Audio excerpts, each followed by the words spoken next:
세계 유네스코 문화유산 보유 1등, 전 세계에서 네 번째로 관광객이 많은 국가, 명품의 나라, 축구의 나라, 유럽 여행의 시작과 끝, 오늘 우리는 이탈리아로 떠나볼 겁니다. 이탈리아 자유여행이 처음이시라면, 서유럽을 가는데 이탈리아도 가신다면, 이 영상만 보시면 사돈의 8종까지 이탈리아 여행에 대해 자신감 있게 설명이 가능하실 거예요. 유럽 여행 일정만 하루에 10개씩 짜고 유럽 상품만 10년 가까이 판 전 여행사 직원이 빠르고 꼼꼼하게 알려드리는 이탈리아. 이탈리아 여행, 서울 여행 가시듯 편안하게 가실 수 있게 딱 10가지로 알려드릴게요. 그럼 출발합니다. 이탈리아가 정확히 어디 있는지 아시나요? 이탈리아는 유럽 남부에 위치한 나라로 부츠처럼 생긴 특이한 모양 덕분에 한 번 보면 잊을 수가 없죠. 한쪽은 지중해가 펼쳐져 있고 북쪽으로는 알프스 산맥이 가로막고 있는데요. 주변 나라들을 보면 북쪽에는 프랑스, 스위스, 오스트리아, 슬로베니아, 동쪽과 서쪽, 남쪽은 온통 바다, 한국과 똑같이 삼면이 바다인 반도 국가죠. 즉 이탈리아는 유럽에서도 중요한 위치에 있는 나라라는 사실. 그리고 흥미로운 사실 하나 더, 이탈리아 안에는 무려 2개의 나라가 숨겨져 있어요. 세계에서 가장 작은 나라 교황님이 계신 바티칸 시국, 세계에서 가장 오래된 공화국인 산마리노 공화국이 숨겨져 있죠. 이탈리아는 단순히 유럽의 한 나라가 아니라 역사적으로도 문화적으로도 엄청난 의미를 가진 나라예요. 이탈리아는 이태리어를 사용해요. 혹시 영어나 이태리어 못해서 걱정이시라고요? 걱정 안 하셔도 됩니다. 이탈리아 사람들도 영어 잘 못합니다. 한국인이 영어 어려운 것처럼 이탈리아 사람들도 영어를 굉장히 어려워해요. 대신 뭘 잘하냐고요? 손, 발, 제스처. 이탈리아 사람들도 한국인들처럼 성미가 급해서 두 손 두 발로 말합니다. 어눌한 영어, 스마트폰, 번역 어플, 구글 지도, 그리고 자유로운 두 손과 두 발, 이 5가지만 있으면 이탈리아 어디서든 소통이 가능합니다.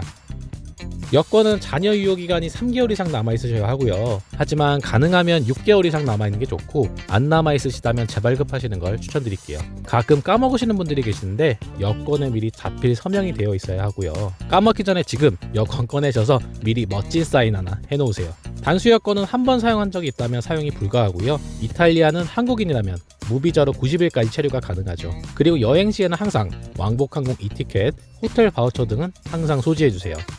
시차 적응 잘못하면 여행 내내 힘들다는 거 아시죠? 특히 이탈리아 도착하자마자 졸음이 몰려오면 비상사태입니다. 자, 비행기에서 내렸어요. 보통 18시에서 20시 정도 되실 건데 한국 시간으로는 새벽인데 이탈리아는 저녁 시간이죠. 배는 고픈데 몸은 침대로 뛰어들고 싶고, 여기서 졸리다고 잠들면 시차 적응 때문에 망합니다. 그냥 여행이 끝나버려요. 최소 밤 10시, 11시까지는 무조건 버티셔야 합니다. 저녁 먹고 산책도 하고 카페에서 에스프레소도 한 잔 딱 마시고, 이렇게 버티면 다음날부터는 완벽하게 현지 적응 완료. 하지만 첫날 못 버티면요, 여행 내내 새벽에 깨고 낮에는 졸리고 이탈리아 와서 한국 시간대로 여행하는 이상한 상황이 펼쳐집니다.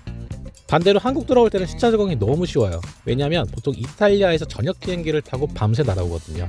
여행 마지막 날 아침부터 하이라이트로 싹 돌고 너무너무 아쉬운 마음에 맛있는 저녁까지 딱 먹고 비행기에 탑승하면요, 비행기에서 꿀잠 주무실 수 있어요. 눈 떠보면 벌써 중국 상공, 베이징을 지나고 있죠. 한두 시간만 있으면 한국 도착. 게다가 한국 도착 시간이 오후라서 시차 적응할 필요도 없죠. 그냥 집에 와서 저녁 먹고 뻗으면 다음날 출근할 수 있어요.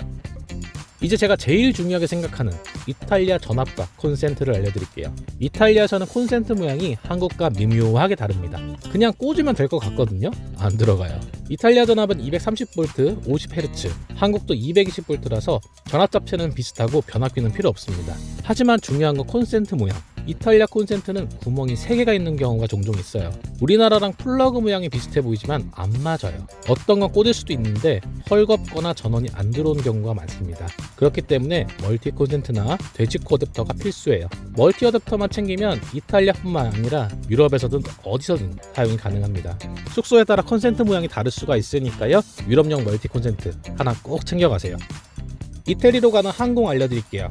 보통 직항과 경유로 나뉘는데 경유는 원체 많아서 직항만 이야기해볼게요. 인천에서 이태리로 가는 직항은 로마나 밀라노로 직항이 가요. 이태리의 대표 관문 로마는 현재 대표 국적기 대한항공, 아시아나항공, 그리고 LCC 장거리의 다크호스, 티웨이 항공, 이렇게 3개 항공사가 운영하고 있어요. 밀라노는 대한항공 단독 노선으로 운영 중이고 베니스는 아시아나 단독으로 직항 노선이 있었는데 코로나 이후로 재개를 안 하고 있는 상황이고요. 인천 로마 노선은 비행시간이 13시간 30분 정도 소요돼요. 원래 러시아 우크라이나 전쟁이 아니면 북극 항로를 통해 3시간은 빠르게 가는데 중동으로 지구를 돌기 돌기 때문에 3시간 정도 더 소요되게 되었고, 대한항공은 K931편 인천에서 14시 5분 출발해 로마에 당일 19시 35분에 도착하는 스케줄로 월, 수, 토 주 3회 운항하고요. 아시아나항공은 OZ561편 인천에서 13시 20분 출발 당일 18시 55분에 도착하는 스케줄로 현재 화, 수, 목, 토, 일 주 5회 운항 중이지만 대한항공과 아시아나의 합병으로 인해 그 자리를 티웨이 항공에 조금씩 넘겨주고 있어요.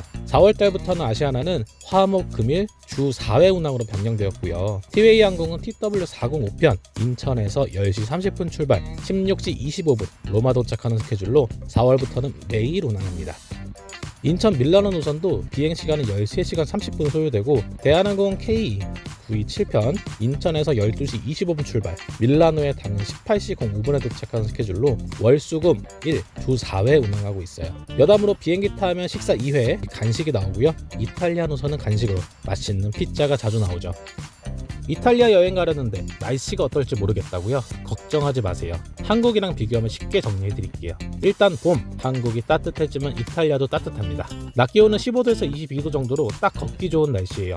하지만 밤에는 5도에서 10도 정도까지 내려가서 좀 쌀쌀할 수 있으니까 얇은 외투 하나는 꼭 챙기시는 게 좋습니다. 이때부터 슬슬 관광객이 많아지면서요, 성수기가 시작되죠.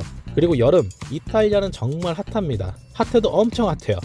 한국 여름 덥죠. 그런데 로마나 피렌체는 한낮 기온이 30에서 40도까지 올라가면서 거의 익는다고 보시면 돼요. 근데 한국 여름은 굉장히 습한 더위인데, 이태리 지중해의 더위는 나가면 익어버릴 것 같긴 한데 또 그늘에 들어가면 시원하기도 해서 오히려 습한 더위보다 나은 것 같기도 합니다.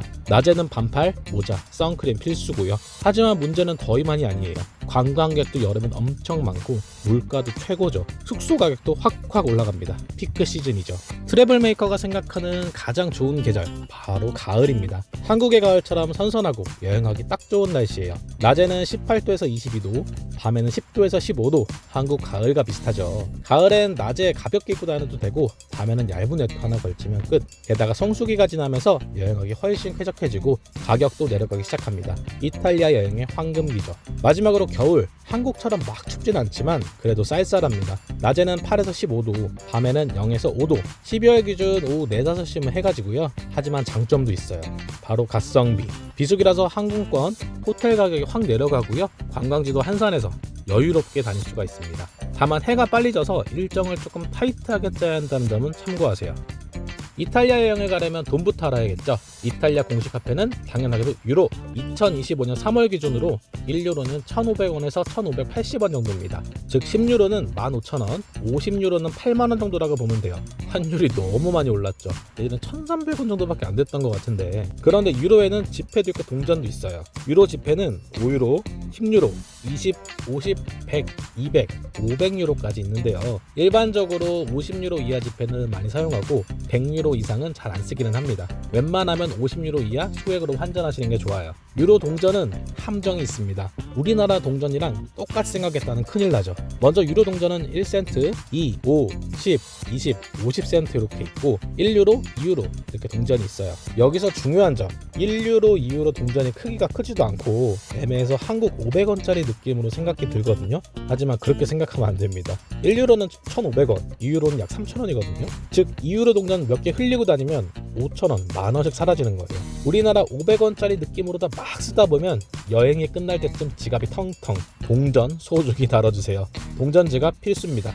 이탈리아에서는 카드 결제가 웬만한 곳에서는 다 가능하지만 노점상 작은 카페, 공공 화장실 요금, 버스 티켓 등은 현금만 받는 것도 많아요. 그래서 10유로, 20유로 정도의 현금을 항상 갖고 있는 게 좋습니다. 로마 공항의 공식 명칭은 레오나르도 다빈치 국제공항입니다. 이탈리아의 위대한 예술가이자 과학자인 레오나르도 다빈치를 기리기 위해 이름이 지어졌죠.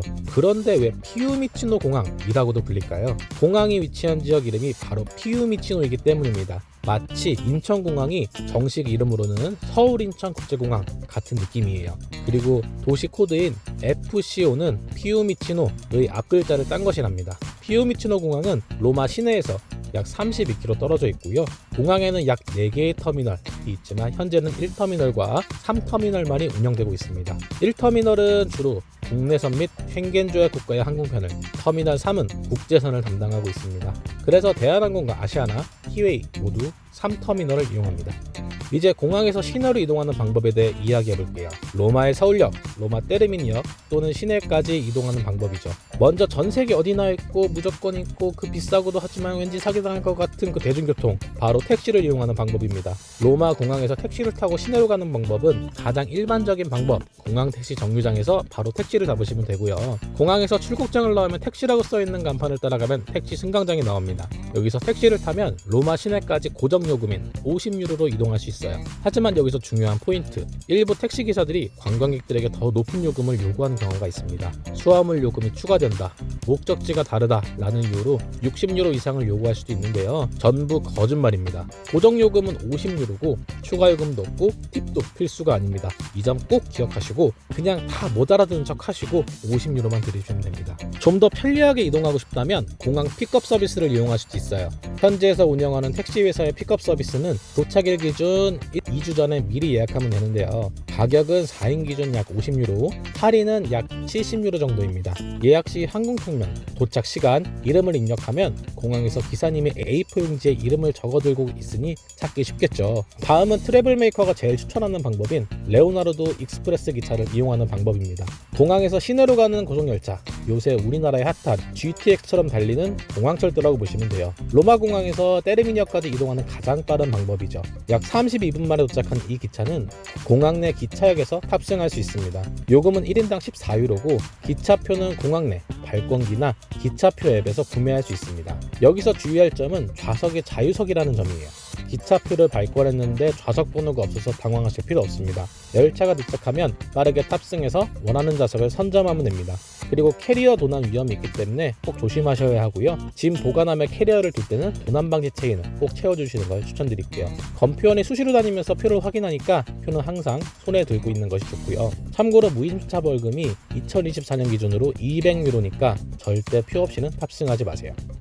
밀라노 공항의 정식 명칭은 밀라노 말펜사 공항입니다. 말펜사라는 이름은 공항이 위치한 지역의 이름에 유래했고요. 원래는 작은 비행장이었지만 점점 커지면서 오늘날 밀라노를 대표하는 국제공항이 되었죠. 그리고 3코드인 MXP 라는 코드는 M은 밀라노, XP는 말펜사 공항의 기존 코드에 유래했고요. 밀라노 시내에서 약 49km 정도 떨어져 있고 자동차로는 약 50분 정도 걸립니다. 말펜사 공항은 총 2개의 터미널을 운영하고 있는데요. 터미널 1은 국제선과 국내선, 터미널 2는 저가항공사 전용으로 사용됩니다. 대한항공을 이용하신다면 터미널 1으로 가시면 되고요. 주요 대형항공사들이 터미널 1을 사용하기 때문에 공항 내 시설도 잘 갖춰져 있고 이동하기도 편리하죠. 공항에서 시내로 가는 방법은 총 3가지가 있습니다. 공항 버스도 있고 열차도 있고 택시도 있고 각각의 장단점이 있으니 상황에 따라 맞게 선택하시면 됩니다. 첫 번째, 가장 저렴하고 많은 여행자들이 이용하는 공항버스. 공항에서 밀라노 중앙역까지 가는 버스는 총 3가지가 있는데요. 테라비전, 아우토스트라달레, 말펜사 셔틀, 세 버스는 모두 요금은 10유로로 동일합니다. 소요시간도 50분에서 1시간 정도로 큰 차이가 없어요. 하지만 테라비전은 오전 6시부터 자정까지, 아우토스트라달레는 새벽 5시 30분부터 새벽 1시까지, 말펜사 셔틀은 새벽 5시 15분부터 자정까지 운영합니다. 버스를 타야 한다면 시간에 맞춰서 편한 걸 골라 타면 되겠죠. 타시기 전에 미리 시간표 꼭 확인하시길 바랄게요. 두 번째는 바로 말펜사 익스프레스. 이건 공항에서 출발하는 기차인데요. 1터미널에서 출발해 밀라노 중앙역까지 54분 만에 도착합니다. 공항버스보다 약간 비싸기는 하지만 배차 간격이 30분이고 무엇보다 교통체증이 없다는 게 장점이죠. 버스 타고 가다가 차가 밀려서 답답한 거 싫다 하시는 분들은 말펜사 익스프레스가 딱입니다. 공항에서 바로 탑승할 수 있고 요금은 13유로, 공항 터미널 지하 1층에서 표를 살 수가 있습니다. 지금까지 이탈리아 여행의 기초를 알려드리는 10가지를 소개해드렸어요. 다음 편부터는 각 도시별 관광 리스트, 여행 코스 등 트래블메이커가 제일 잘하는 따라와 시리즈로 영상을 올릴 예정이니까요. 이번 이탈리아 시리즈 많은 기대 부탁드리고 모든 문의는 댓글이나 인스타그램 DM으로 부탁드립니다. 여행에 대한 소통은 언제나 즐겁고 행복합니다. 그럼 지금까지 여러분의 여행을 만들어드리는 트래블메이커였습니다. 감사합니다.